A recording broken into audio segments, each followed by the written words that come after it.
Welcome back to your next lesson in Module 3. In Lesson 2, we're going to discuss the best SMR technique for your scissor splits. So now you understand what fascia is, what SMR is, it's time to learn how to apply it for your flexibility gains. Obviously, what's the best tool? Which muscle should I target? Should I do SMR before or after training? Those can be common questions, but if you know SMR already, you probably know what tools we are going to discuss. So in this lesson, we're going to look at the tools, the areas to target, and when to use SMR for the best results. So obviously we have different tools such as foam roller, lacrosse ball, massage stick, and the peanut ball. There's a lot of different tools as well, like some wooden tools as well that are like shaped. So the massage sticks, they can be shaped as well. So those are like really nice, quick release.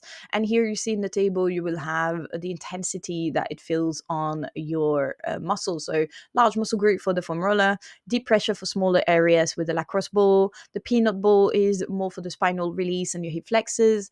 In the massage sticks is a lot for the hamstring, the quads, and your calf. So if you're new to SMR, start with the foam roller before you progress to the ball, because trust me, that is going to feel quite intense. So now let's have a look at the techniques for the hip flexors. It's a bit complicated because obviously you can't really reach into the hip flexors. So this technique here is more into the front of the hip. You will lie face down. You're going to go near the hip bone. You shift the weight. Try not go inside the thigh too much, because we've got the arteries, the femoral artery. You want to stay on the muscle and the tissue, so you will relax a bit the upper quads and you relax the insertion of your hip flexor. But also what I like to do is low back release by placing the ball as well into my lower back, so I feel that also kind of release a little bit the hip flexor. So this one, you can do it before the splits to open your hip extension. The quadriceps, when you do number 1, you can move on to number 2. So when you lie down, you can foam roll or use the ball onto your quads here. It's very painful, so the ball will feel quite painful. You will roll from your hip to just above the knee. When you hit a tight spot, my recommendation is holding, but also you can bend the knee and release the leg, bend the knee, release the leg. So this way it also moves a little bit into your release. Hopefully in the next few weeks of releasing this program, I will also start integrating actual SMR specifically for the splits, but you can also find all SMR tutorials already in the resource section in the aerial performance lab. So you already have tutorials on how to do this. So have a look at them depending on what you need. And then the hamstrings, one of my favorite because it's actually quite easy to do. Where you sit with the legs forward, and you can do the back of the thighs with a stick, and you can also do the front and the quads as well. But with the ball, try and put the ball just underneath your glute in the origin of your hamstring, so where the femur bone starts. Try and move roll around, and you should really feel when the hamstring gets the tension of the ball or the foam roller. So this is quite good to do before your stretch. For the glutes, the best is lacrosse ball, sitting on the floor, shifting the weight on the ball, making small circles. And again, you can have a look back at the tutorial, you will see that, and hold for 30 seconds and breathe slowly. What's important here is working on the nervous system. So you want to breathe slowly, softly, through the nose, and also make sure that you don't wince or make faces. I know it's very hard, but your nervous system, your central nervous system, will think that something is wrong during SMR if you start wincing or tensing up. Yeah, so that's quite important here.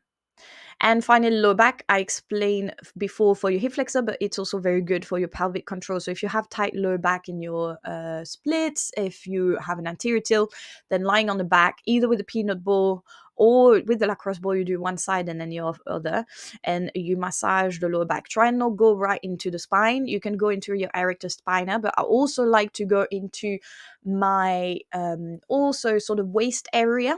So a bit more on the sideways, and then I will bring the knee into the chest and squeeze it to really release. So again, think about your reciprocal inhibition, contracting the anterior chain, the front of your body, by squeezing the knee of the side you are stretching, and then try and have a deep breath into the lower back. So this one can be used as recovery or before you stretch as well. So when should you use SMR? Well, it will depend on your goals. Before training, it will improve your mobility and increase your range of motion before starting your training. After, it will help with recovery because remember what I said, it moves the fluids, the lymphatic system, it activates the lymphatic system, your circulation, your blood flow. So it will help with recovery and reduce the soreness.